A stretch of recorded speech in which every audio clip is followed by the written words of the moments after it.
សួស្តីអ្នកទាំងអស់គ្នាត្រឡប់មកជួបគ្នាសារជាថ្មីនៅក្នុងវីដេអូរបស់ខ្ញុំហើយនៅក្នុងវីដេអូនេះដែរខ្ញុំនឹងនាំអ្នកទាំងអស់គ្នាទៅលេងនៅឯតំបន់ G Park ខេត្តកោះកុងហើយវីដេអូនេះខ្ញុំអត់បានថតពីម្ពិញទៅទេព្រោះតែយើងងើបចេញទៅពីព្រឹកវានៅល្ងិតផងហើយណាមួយទៀតឡើយតែវែងផ្លូវជិះហួសឡើងមកកណាត់ព្រឹកទំមទៅត្រកន្លែងឃើញហើយខ្ញុំក៏ចាប់ផ្ដើមថតពីកំពង់ដររបស់លោកតានេះទៅបាទពីកន្លែងដែលយើងឆ្លងដររបស់គាត់នេះហើយទូកដររបស់គាត់នេះគឺគាត់ប្រើខ្សែគាត់ប្រើខ្សែចងពីត្រើយមកខាងទៅត្រើយមកខាងទៀតហើយគាត់ទាញខ្សែទៅគឺអូសាមញ្ញតែអែមលយមែនតែបរិយាកាសអី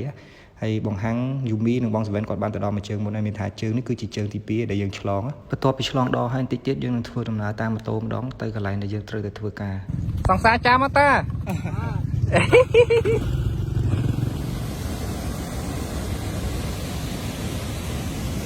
ហើយកន្លែងនេះដែរគឺជាគោលដៅទី1នៅក្នុងថ្ងៃទី1ដូចគ្នាដែលពួកយើងត្រូវមកបំពេញការងារឥឡូវពួកយើងក៏បានធ្វើការងាររួចរាល់ហើយដែរកំពុងតែរៀបចំអីវ៉ាន់ដើម្បីត្រឡប់ចូលទៅក្នុងភូមិវិញ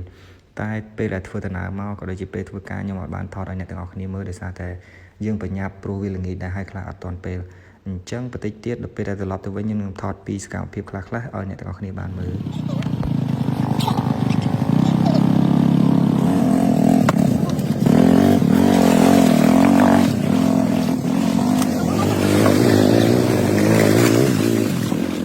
បន្ទាប់ពីយើងធ្វើដំណើរតាមម៉ូតូប្រហែលជាកន្លះម៉ោងឆ្លងកាត់ទឹកផងផុកផងហើយក៏មានក្រុមការងារយើងដួលកប់ផុកផងនោះទីបំផុតយើងមកដល់កំពង់ដរវិញហើយតែជា2000ឆ្នាំណ៎អូ3000ឆ្នាំ3ឆ្នាំនៅពេលដែលលោកតាកំពុងតែចម្លងក្រុមការងារត្រឡប់ទៅវិញខ្ញុំនឹងមកទូឃើញថាអាកាសល្អក៏បានចាប់ផ្ដើមអូសកាឡាលោកយាយដើម្បីសុំហូបបាយមកពេលនៅផ្ទះគាត់ប៉ុន្តែទីបំផុតគឺអត់បានទេហើយឥឡូវនេះក្រុមការងារបានត្រឡប់មកដល់ក្នុងភូមិវិញហើយកំពុងតែធ្វើដំណើរបន្តទៀតដើម្បីឆ្ពោះទៅកន្លែងស្នាក់ក្នុងយប់នេះដោយជិះនៅកតុយឡានខាងក្រោយព្រោះមានអ្នកខ្លះដួលកប់ផុកអញ្ចឹងអាចជិះនៅខាងក្នុងបានទេហើយនៅក្នុងយប់នោះដែរបន្ទាប់ពីយើងធ្វើការចប់ហើយមានក្រុមការងារយើងខ្លះក៏បានទៅសម្រាប់ឲ្យដែរប៉ុន្តែនៅឡើយតែខ្ញុំហើយនឹងយូមីក៏អត់តន់ទៅសម្រាប់ទេគឺនាំគ្នាដើរចាប់ចង្រិតសិនព្រោះបន្ទាប់ពីយើងបើកភ្លើងថតនៅពេលយប់គឺមានចង្រិតចេញមកច្រើនមែនតើអញ្ចឹងហើយក៏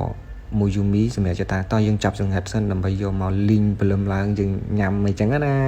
ខំអានោះចរិតដៃហ្នឹងហើយយើងចាប់ចរិតដូងនេះដូង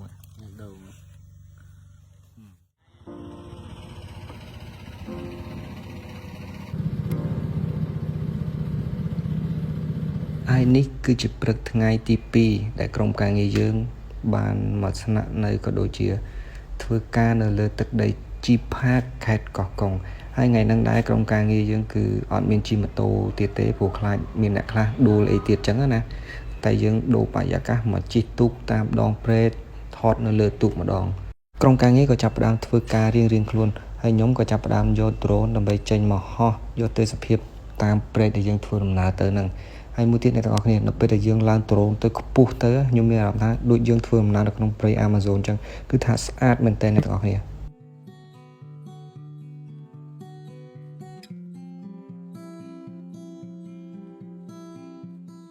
នេះគឺជាថ្ងៃទី3សម្រាប់ពួកយើងដែលមកបំពេញការងារនៅលើទឹកដីខេត្តកោះកុងនេះដោយបាននិយាយប្រាប់អ្នកទាំងអស់គ្នាពីខាងដើមអញ្ចឹងវីដេអូនេះគឺថតកាត់ទេដោយសារពេលដែលពួកយើងធ្វើការអញ្ចឹងទៅអត់បានថតវីដេអូអ្នកទាំងអស់គ្នាមើលថតបានតែពេលធ្វើដំណើរក៏ដូចជាសកម្មភាពខ្លះៗរបស់ក្រុមការងារអញ្ចឹងណាហើយក៏ព្យាយាមនិយាយសម្រាប់ឲ្យអ្នកទាំងអស់គ្នាមើលយល់ហើយឥឡូវគឺយើងកាត់មកដល់ពេលយប់វិញម្ដងបន្ទាប់ពីយើងបំពេញការងារពេលល្ងាចហើយយើងលេងទឹកជុំគ្នាហើយយើងញ៉ាំអីហើយយើងបន្តការងារយើងនៅពេលយប់វិញម្ដងទោះបីជារៀងហត់តិចមែនប៉ុន្តែពួកយើងពេញចិត្តនៅអ្វីដែលពួកយើងកំពុងតែធ្វើគឺថា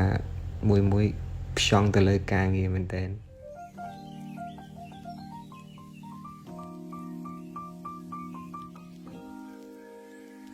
ព្រឹកថ្ងៃទី4នៃបេសកកម្មរបស់ពួកយើងក៏បានចូលមកដល់ហើយព្រឹកនេះដែរគឺពួកយើងបានក្រោកតាំងពីម៉ោង3ដើម្បីធ្វើដំណើរឡើងមកស្ទឹងពពក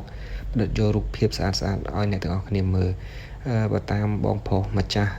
ភូមិទឹកស្រែគាត់ប្រាប់ថាស្ទឹងពពកនេះជាស្ទឹងពពកថ្មីអញ្ចឹងហើយអត់សូវមានអ្នកបានមកដល់ទេហើយបងប្រុសគាត់ជូនយើងឡើងមកដើម្បី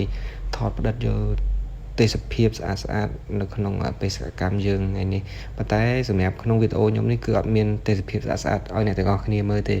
មានតែសកម្មភាពក្រុមការងារអីផ្សេងពេលធ្វើការឲ្យអ្នកទាំងអស់គ្នាមើលនឹងឯងហើយការងាររបស់ពួកយើងនៅក្នុងព្រឹកនេះក៏បានបញ្ចប់អញ្ចឹងហើយក្រុមការងារក៏បានរៀបចំឲ្យវ៉ាន់ដើម្បីត្រឡប់ទៅវិញប៉ុន្តែនៅពេលដែលធ្វើដំណើរចុះទៅខមវិញក៏មានហេតុការណ៍មួយកើតឡើងដែលយើងមិននឹកស្មានដល់បើឲ្យមកសួរក្នុងព្រៃដល់ណាខ្ញុំមិនស្គាល់បងគឺដើរបស័យឲ្យផ្លូវចុះនឹងខ្ញុំមិនដល់ហើយផ្លូវឡាបងតើបែនលឺទេបងបន្ទាប់ពីហេតុការណ៍នោះបានកើតឡើងទីបំផុតយូមីខ្ញុំពេជ្របងសវែននិងរិទ្ធបានមកដល់ឡានមុនហើយនៅឡើយតែបង្ហាំងនិងបង្ទូទេអត់ទាន់មកដល់ហើយពួកខ្ញុំក៏បានឈរចាំគាត់មកសន្ទុះក្រោយមកបង្ហាំងក៏បានចេញមកហើយខ្ញុំក៏សួរគាត់ថាបងមុននឹងបងឯងវែងផ្លូវមែនគាត់ថាអត់មានវែងផងទៅអញ្ចឹងទៅ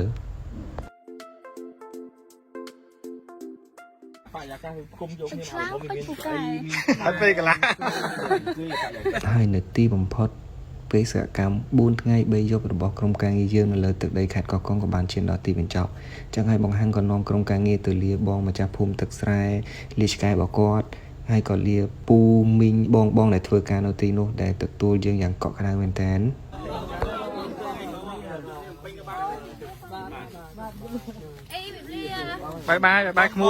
បាយក្មួយពេលនេះអែមតែណែនបាយក្មួយញ៉ាំទៀតហើយនៅពេលនេះវីដេអូដ៏សែនរញ៉េរញ៉ៃរបស់ខ្ញុំក៏ឈានដល់ទីបញ្ចប់ហើយដែរអរគុណអ្នកទាំងអស់គ្នាដែលព្យាយាមមើលតាំងពីដើមរហូតដល់ចប់អរគុណច្រើនបាយបាយ